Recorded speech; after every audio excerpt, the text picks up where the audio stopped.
Assalamualaikum warahmatullahi taala wabarakatuh. Bismillahirrahmanirrahim. Alhamdulillahi rabbil alamin wal 'aqibatu lil muttaqin wa la 'udwana illa 'alal zalimin. Asyhadu an la ilaha illallah wahdahu la syarika lah wa asyhadu anna Muhammadan 'abduhu wa rasuluh. Allahumma salli wa sallim wa barik ala sayyidina Muhammad وعلى آله وأصحابه ومن دعا بدعوته واستنى بسنة إلى يوم الدين. فقال الله تعالى: قالوا سبحانك لا علم لنا إلا ما علمتنا إنك أنت العليم الحكيم. اللهم فقهنا في الدين وعلمنا تأويل واهدنا صراط المستقيم واجعلنا من عبادك الصالحين. اللهم اكشف عنا من البلاء والوباء والأمراض والفحشاء والمنكر والطاعون والفتنة. اللهم إنا نعوذ بك من جهد البلاء ودرك الشقاء وسوء القضاء وشماتة الأعداء ولا حول ولا قوة إلا بالله العلي العظيم. Al-Mukarram wal-Muhtaram, Ashabul Fadilah, Tuan-tuan Imam, pegawai syarak, pengurusi dan seluruh jawatan kuasa masjid, kepimpinan kampung dan masyarakat, tuan-tuan haji, puan-puan hajah, hadirin wal hadirat, muslimin wal muslimat, mudah-mudahan semuanya dirahmati Allah Subhanahu wa taala insya-Allah. Alhamdulillah, pertama-tamanya marilah sama-sama kita menzahirkan puji syukur pada Allah Subhanahu wa taala di atas nikmat limpah kurnia Allah mengizinkan pertemuan kita pada pagi ini dan dapat kita menyambung siri perkongsian ilmu kita. Mudah-mudahan apa yang akan kita kongsi pada pagi ini Allah Subhanahu wa taala kurniakan kebaikan dan manfaat yang banyak kepada kita insya-Allah. Dalam masa yang sama kita doa dengan Allah taala, mudah-mudahan Allah taala kurniakan kita kesihatan yang baik, jauh daripada sebarang wabak, penyakit, musibah, mudarat. Dan kita doa mudah-mudahan kalau ada di antara kita yang diuji dengan sebarang penyakit, sebarang musibah, sebarang wabak, sebarang mudarat dan kesusahan, semoga diberikan kesembuhan, dipermudahkan urusan dan diberikan ganjaran yang baik atas sabar mereka insya-Allah. Tuan-tuan dan puan-puan dirahmati Allah Subhanahu wa taala, pada pagi ini kita sambung lagi kitab kita muka surat 291. Masih lagi menceritakan tentang fasal-fasal yang menghimpunkan dosa yang berkemungkinan termasuk dalam dosa besar. Masuk hadis yang berikutnya.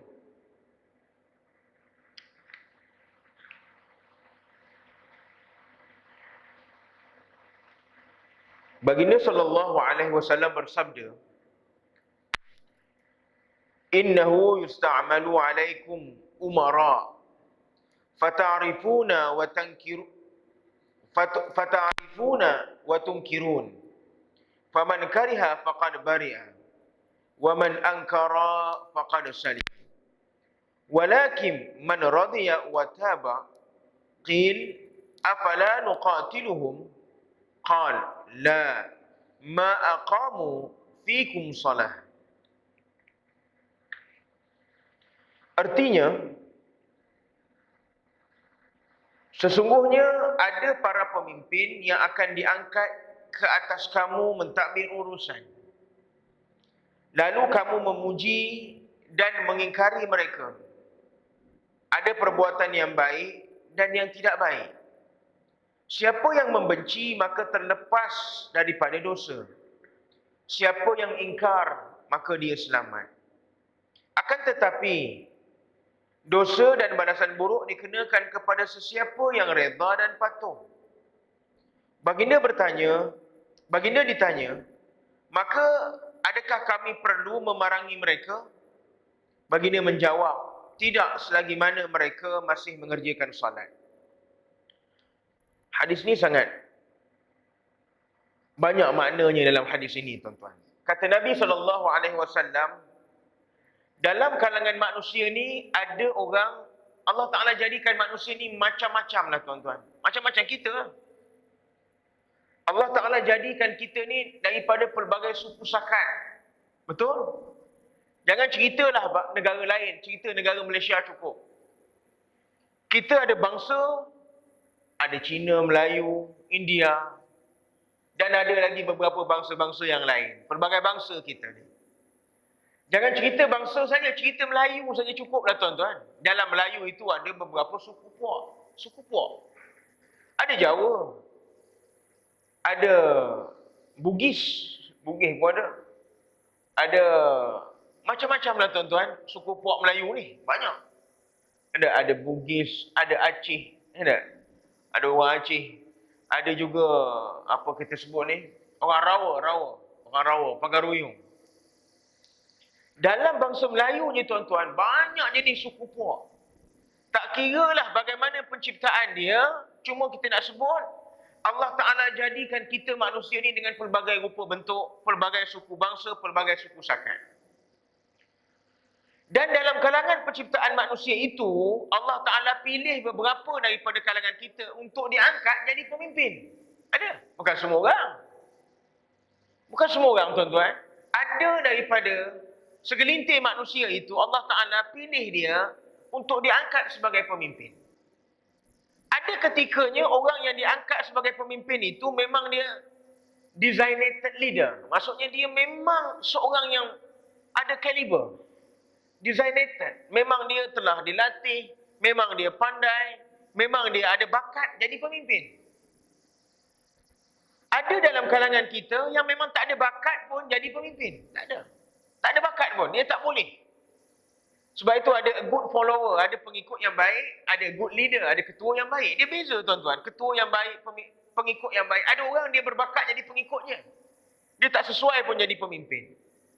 Dan ada dalam kalangan manusia ini, dia memang nak jadi pemimpin. Ada.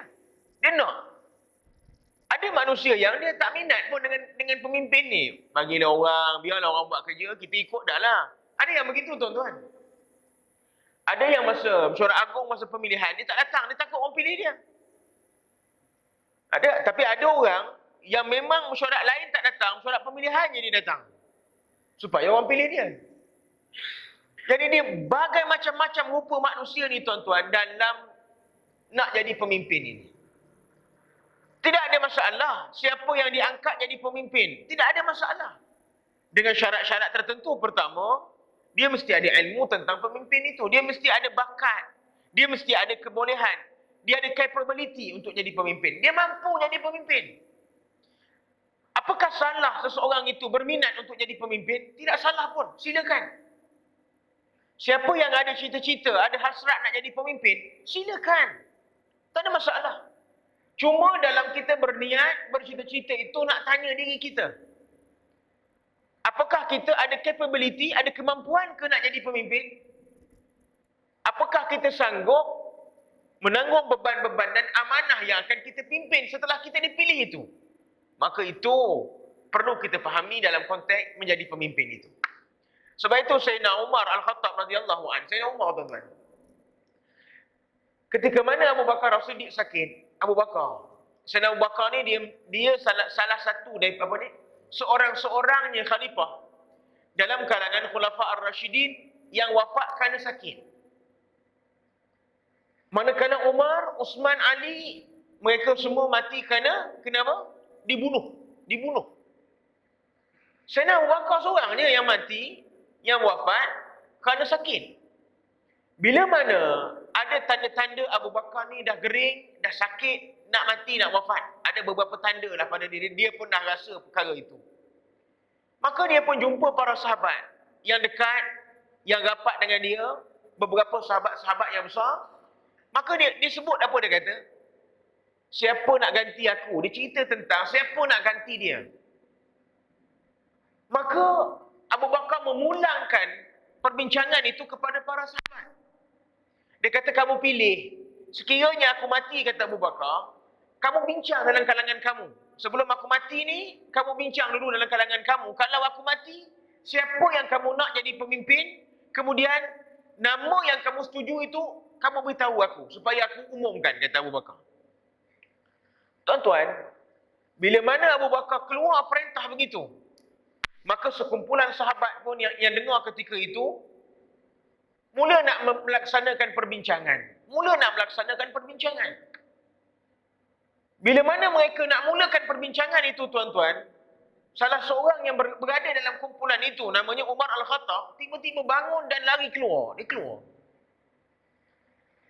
dia, "Ya Umar, kamu nak pergi ke mana? Mari kita bincang. Mari kita bincang." Apa jawab Sayyidina Umar, tuan-tuan? "Kamu jangan libatkan aku dalam perbincangan ini. Kamu jangan bincang tentang nama aku dalam perbincangan ini. Aku tak nak tahu apa-apa. Aku tak nak campur apa-apa. Siapa yang kamu pilih, aku akan berikan sokongan pada dia." Umar balik rumah, tuan-tuan. Sayyidina Umar. Kalau kita duduk situ sampai selesai. Kita nak tahu siapa yang kena pilih, kok nama kita. Jadi, cerita dia apa? Dalam kalangan kita itu akan ada beberapa orang yang diangkat jadi pemimpin. Lalu kata Nabi apa? Bila mana ada yang diangkat jadi pemimpin, lalu ada orang yang akan memuji dia. Ada orang yang akan kata dia bagus, ada orang yang akan ikut dia. Betul? Dan ada juga sebahagian lagi akan engkar dengan dia. Yang engkar dengan dia, tak setuju dengan dia. Kenapa? Mungkin pada dia ada perbuatan orang ni yang baik, ada perbuatan yang buruk pada seseorang. Yang baik orang ikutlah. Yang rasa dia baik orang akan ikut dia. Yang rasa dia tak baik orang akan lawan dia. Itu biasa, tuan-tuan. Sampai ke hari ni pun ada. Lantiklah siapa pun jadi pemimpin, besar mana, hebat mana pun orang itu, pasti akan ada orang yang suka dengan dia, pasti akan ada orang yang tak suka dengan dia. Itu ghalib, itu biasa. Kata Nabi, siapa yang membenci maka terlepas dia daripada dosa. Sesiapa yang engkar maka dia selamat. Apa kata Nabi? Sekiranya orang ni, tuan-tuan, dia satu pemimpin yang jahat. Nak cerita pemimpin yang jahat, kata Nabi. Siapa yang membenci dia, membenci figure dia, membenci tindakan dia, membenci keputusan dia, tidak bersetuju dengan dasar-dasar dia yang jahat, maka kata Nabi apa? Dia akan terlepas daripada dosa. Kita tahu ada arahan daripada seorang ini, pemimpin ini, yang tak betul. Dia bertentangan dengan agama. Penganjuran, apa-apa benda, tindakan dia yang dia buat, keputusan dia yang dia buat, program dia yang dia buat, aktiviti yang dia buat. Kita tahu apa yang dia buat itu bertentangan dengan agama dan dia membenci orang itu. Kita benci dia. Kita tak boleh, salah ni, kita benci dia. Bukan benci diri dia, tapi kita benci tindakan dia itu. Maknanya kita tidak redha. Kata Nabi apa? Orang ini akan terselamat daripada dosa. Sebab itu, tuan-tuan, kita jangan jadi orang yang taksub. Taksub ni apa? Seorang ni yang betul sampai kiamat, dia tak akan boleh buat salah. Mana boleh begitu? Sebab itu kita kata apa? Dalam apa pesan Abul Aswad Ad-Du'ali, dia kata apa? Abul Aswad Ad-Du'ali, dia kata apa? Sayyidina Ali. Sayyidina Ali sebut apa? La ta'rifil haqqi birrijal, walakin ta'rifil haqq ta'rif ahlahu. Janganlah kamu menilai kebenaran itu pada orang. Contohnya, dia kata apa? Ustaz yang cakap. Tuan-tuan, setiap kata-kata daripada seorang ustaz pun, kalau dia tidak betul, maka dia adalah perkara yang tidak betul. Walaupun dia seorang pakar motivasi pun, walaupun dia seorang selebriti, walaupun dia seorang ahli agama, kalau apa yang disebut, apa yang dibawa, apa yang dibuat itu tidak betul dengan agama, maka kita kena cakap, itu tak betul. Ini kalau kita sokong, maka dosa kita. Kemudian dia kata apa? Siapa yang engkar, kata Nabi, maka selamat dia. Siapa yang engkar? Maknanya, bukan hanya dia benci, dia tidak mengikut arahan orang itu, maka selamat dia, kata Nabi. Selamat dia. Kalau sekiranya arahan itu buruk, selamat dia. Tapi ini yang jadi dosa ni, kata Nabi. Akan tetapi, dosa dan balasan buruk dikenakan kepada sesiapa yang redha dan yang patuh. Siapa yang redha, dia sokong kemungkaran yang dibuat oleh seseorang pemimpin itu, dia sokong keburukan yang dibuat oleh seseorang pemimpin itu, dia puas hati, dia redha. Dia tak lawan pun, dia sokong dan dia sama-sama. Dia bersama-sama.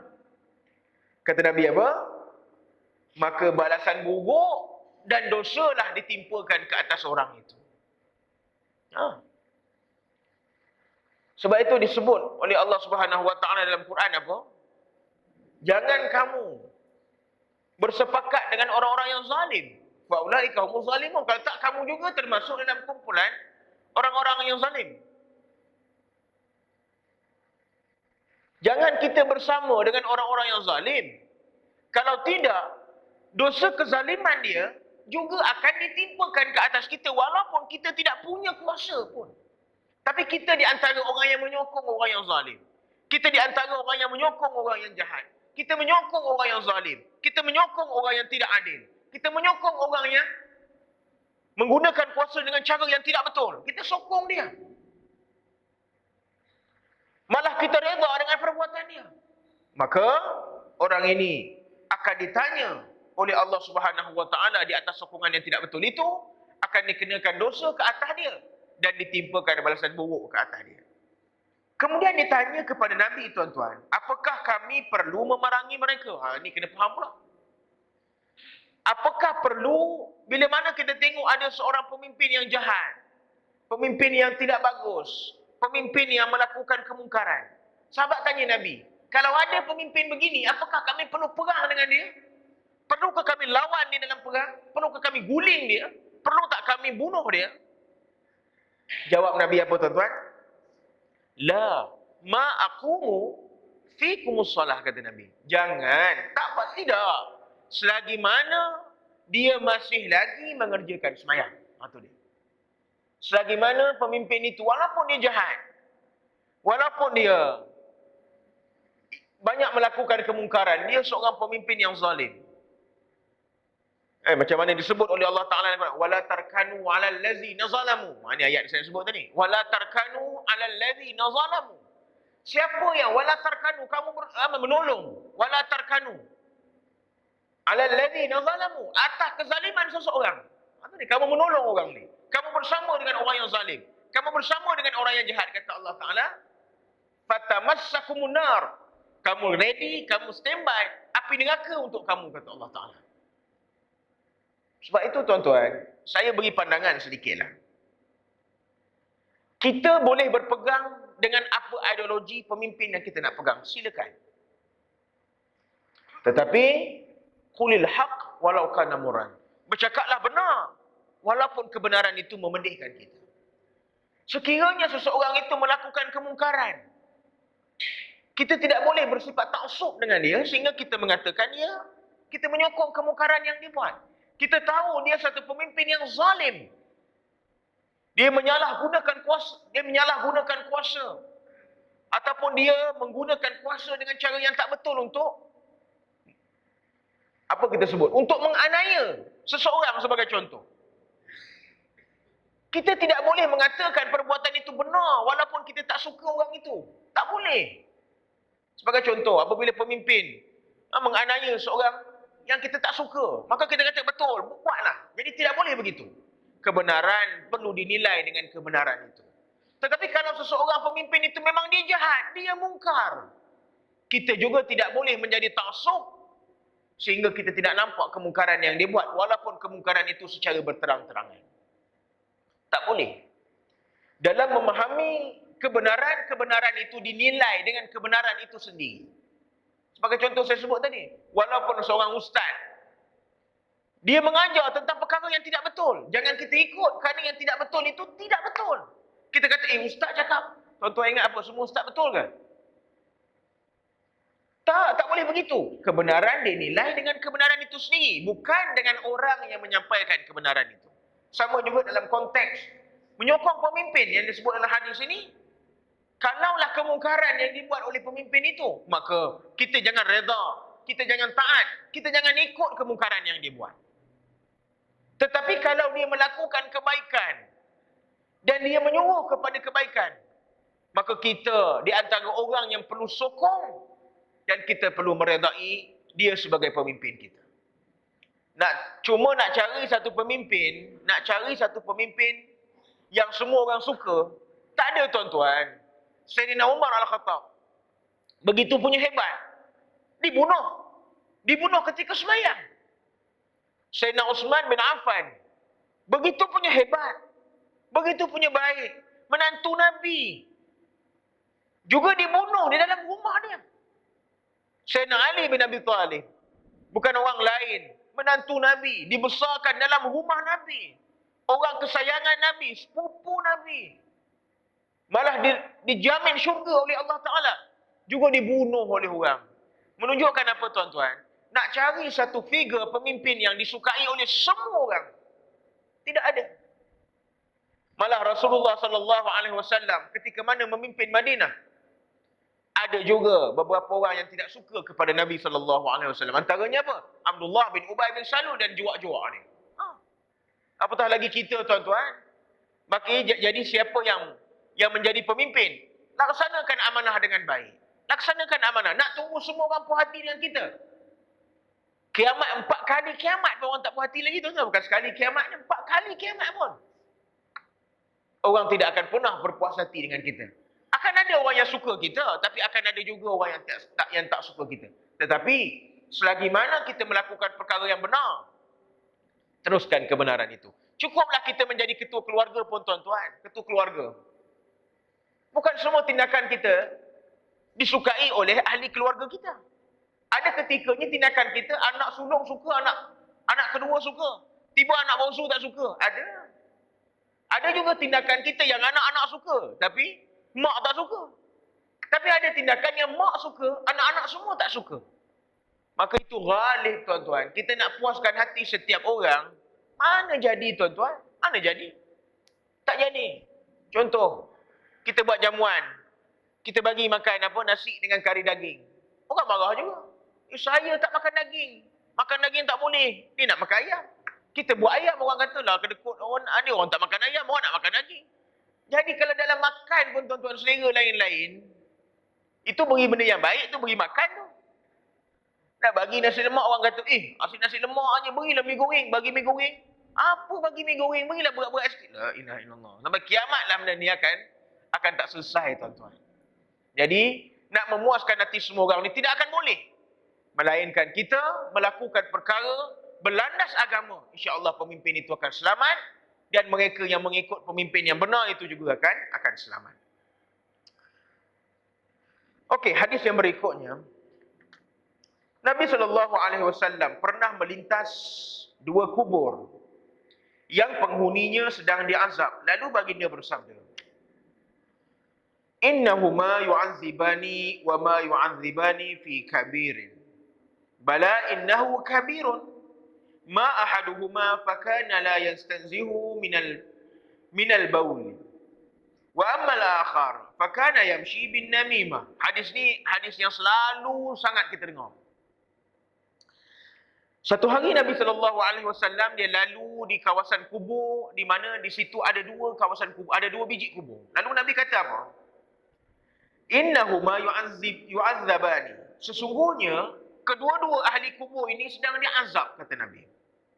Wa ma yu'adzabani fi kabirin. Namun kedua-duanya tidak diazab kerana sesuatu perkara yang besar. Nabi kata, dia diazab bukan sebab perbuatan dia buat tu besar sangat pun, kecil je benda dia buat ni. Nabi lalu di kawasan kubur, Nabi beritahu orang dalam kubur ni diazab.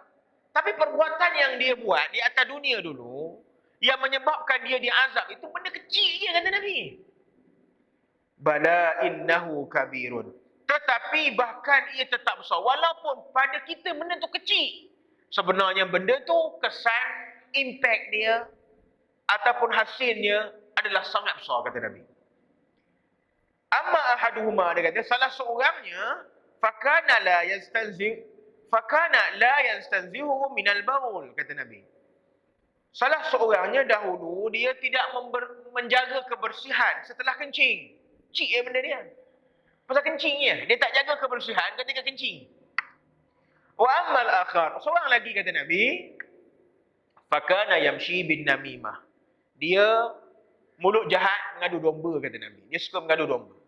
Mengadu domba. 2 benda yang Nabi sebut di sini, tuan-tuan. Yang pertama, orang yang tidak menjaga kebersihan selepas kencing. Kencing. Selalunya kita ni, kencing lah yang selalunya kita tak berapa jaga. Kita buang najis ni 2, tuan-tuan. Satu najis kecil, satu najis besar. Najis. Bukan hadas, najis. Satu kencing, satu lagi berak dan sebagainya. Kita tidak ada masalah sangat soal berak dan sebagainya. Kita akan basuh bersih-bersih lah, pasal kita pun tak senang dengan bau dia. Tetapi dalam konteks kencing, dalam konteks buang air kecil, Orang ramai tuan-tuan mengambil satu langkah yang sangat mudah dalam perkara itu. Sedangkan banyak perkara yang kita kena jaga. Sebagai contoh, kita kencing tuan-tuan, kita kencing. Bukan hanya soal kita istinja itu tidak bersih saja, itu satu part. Pertama, dalam bab istinja, betul? Bagaimana Islam ajar, bagaimana yang kita buat. Itu satu.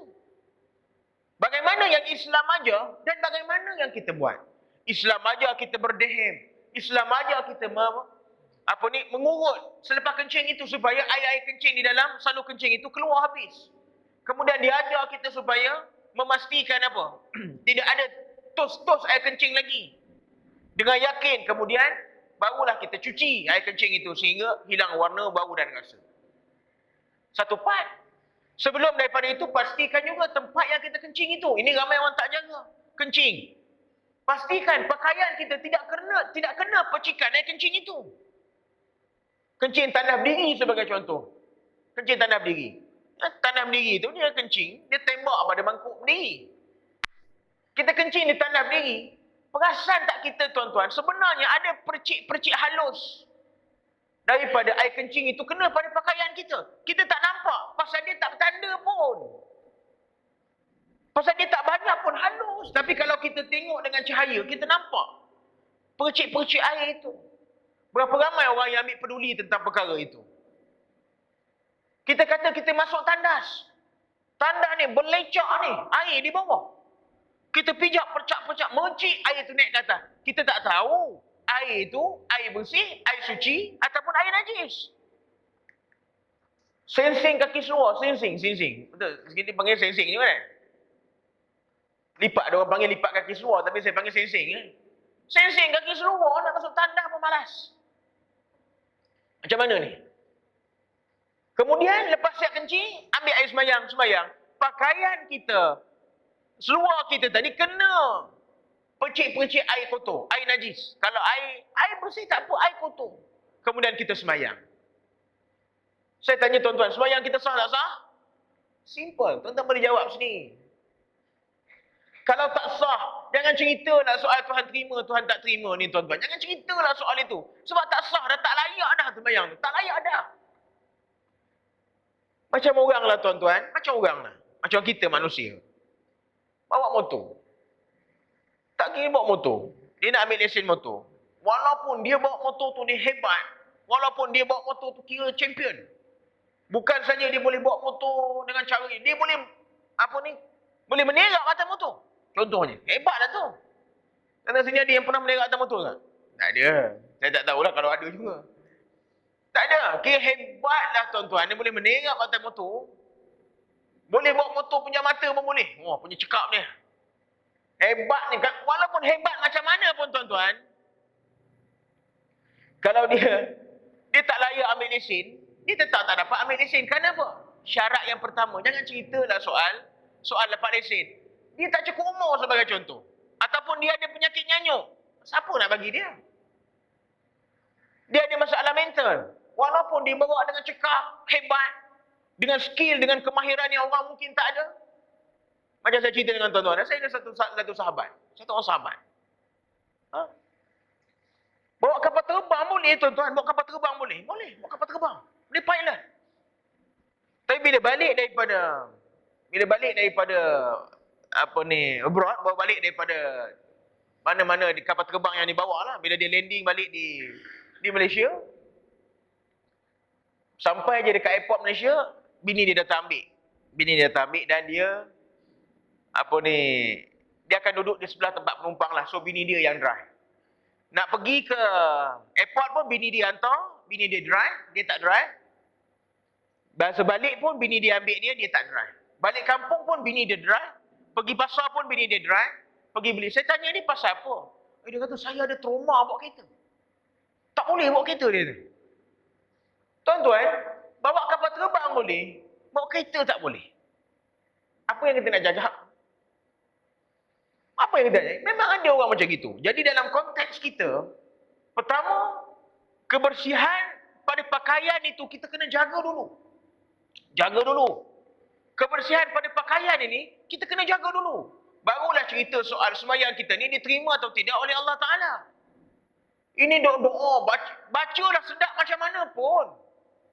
Bacalah sedap macam mana pun. Ya tak? Ada orang dia tak pernah jadi imam. Sekali orang tolak dia jadi imam. Ada makmum duduk belakang. Rupa dia baca sedap tuan-tuan. Sedap dia baca. Sedap dia baca. Siap semayang orang kata Haji. Tak sangkalah Haji. Kita tak pernah dengar Haji jadi imam. Kali pertama Haji jadi imam.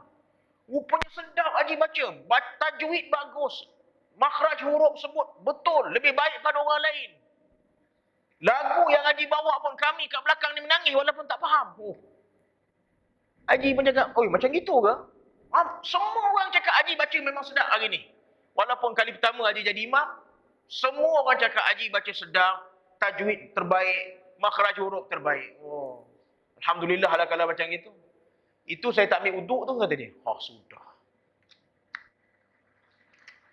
Sedap macam itu, uduk tak ambil kata dia. Itu saya tak ambil uduk lagi tu.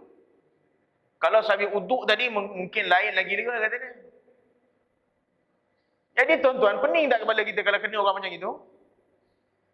Sah tak sembahyang? Bacalah sedap macam mana pun. Menangislah orang ramai macam mana pun. Tapi kalau uduk tak ambil, apa ke sembahyang hanya rupa begitu? Sama juga dalam kes ini tadi. Kita sembahyang, jangan ceritalah soal terima tak terima di Tuhan. Kalau syariat kita tentang kebersihan itu tidak kita jaga dengan cara yang sempurna. Akhirnya dalam kubur, belum cerita akhirat ya tuan-tuan, cerita dalam kubur. Nabi kata, orang ini diazab oleh Allah Ta'ala dalam kubur. Jadi jangan main-main dengan air kencing ni. Jaga elok-elok tuan-tuan. Jaga elok-elok. Yang kedua dia kata apa? Manakala seorang lagi kata Nabi, fakana yamshi bin namimah. Seorang lagi. Jahat mulut dia atas dunia. Dia suka mengadu domba. Mengadu domba. Apa dia mengadu domba ni tuan-tuan? Dia datang dekat kita, dia bawa cerita seseorang. Dia bawa cerita. Dia kata, Haji, saya tak cerita bohong. Tahu tak pagi tadi Haji tu cakap tentang Haji gini. Dia menyampaikan apa yang dia dengar daripada seseorang tentang seseorang. Walaupun dia cakap itu perkara betul. Kemudian apa yang orang ni ulas, dia pergi sampaikan pula pada orang yang pertama tadi.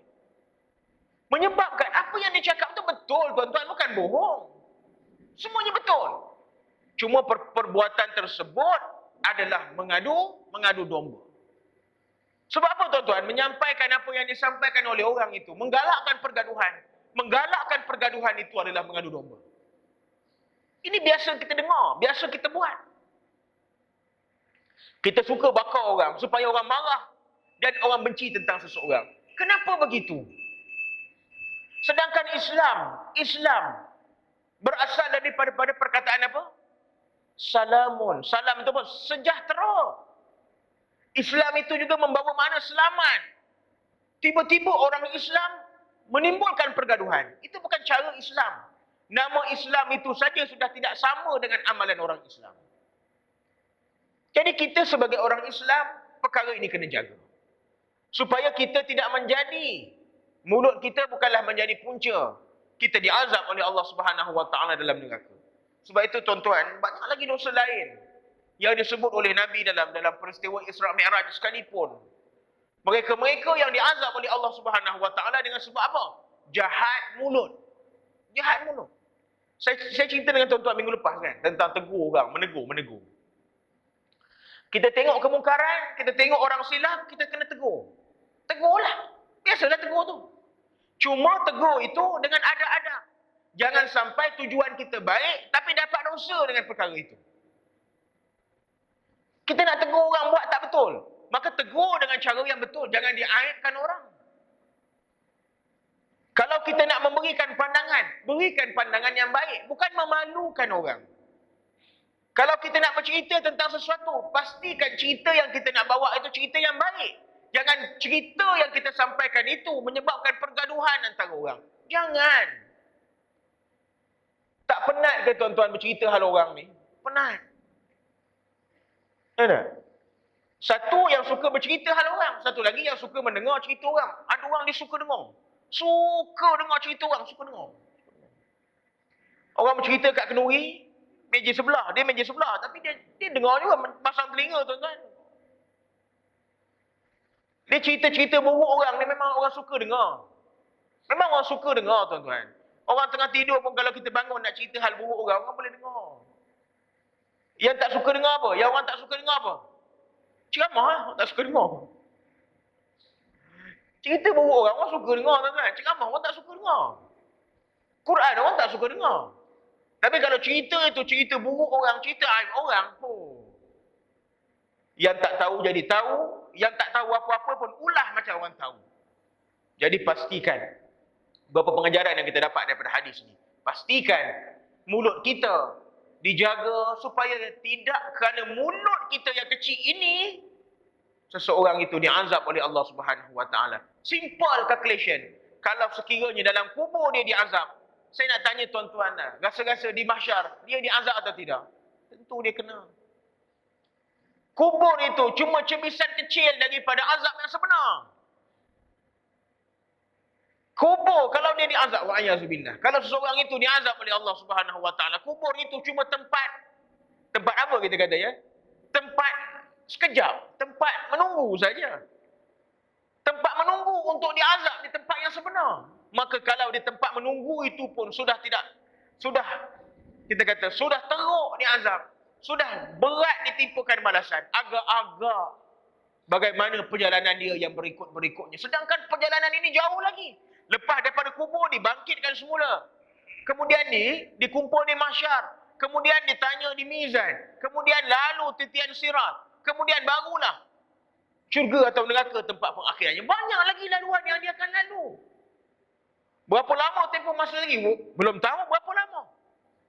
Jadi, kalaulah seseorang itu tidak bahagia di alam kubur, maka binasalah dia untuk jalan-jalan yang berikutnya. Tapi kalau dia sudah selamat, sudah bahagia di alam kubur, jalan-jalan yang akan dilalui selepas daripada itu tentulah membahagiakan dia. Mudah-mudahan kitalah di antara orang yang layak.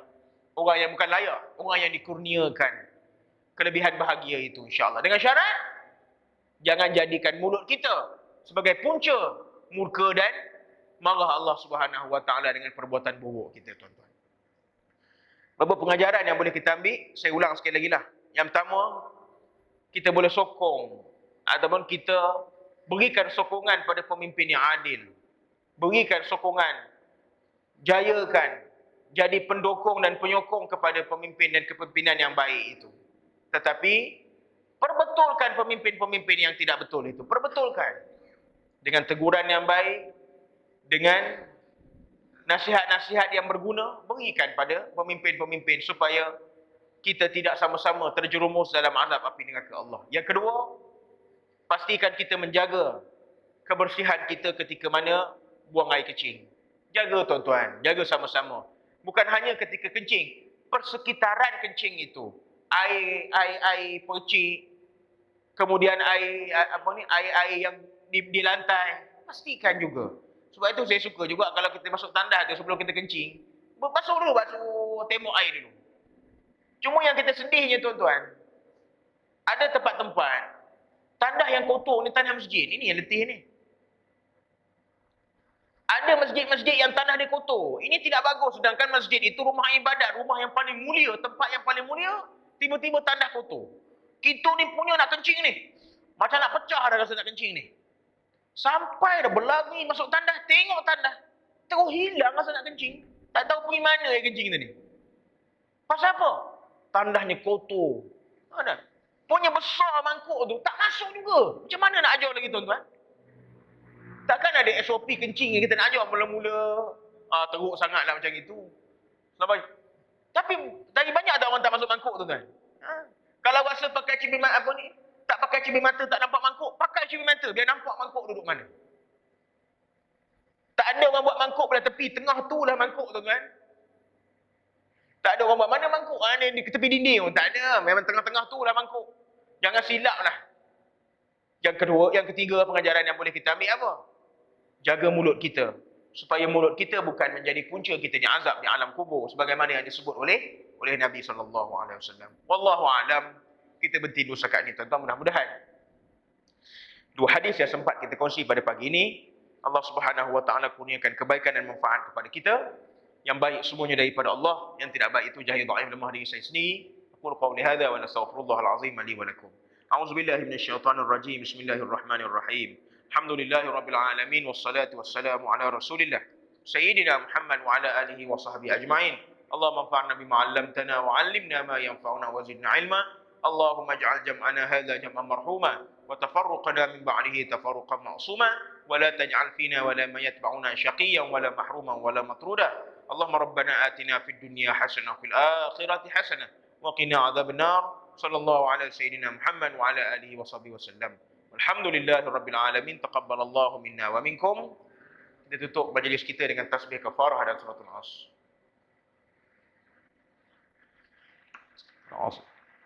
Wabillahi taufiq wal hidayah. Assalamualaikum warahmatullahi wabarakatuh.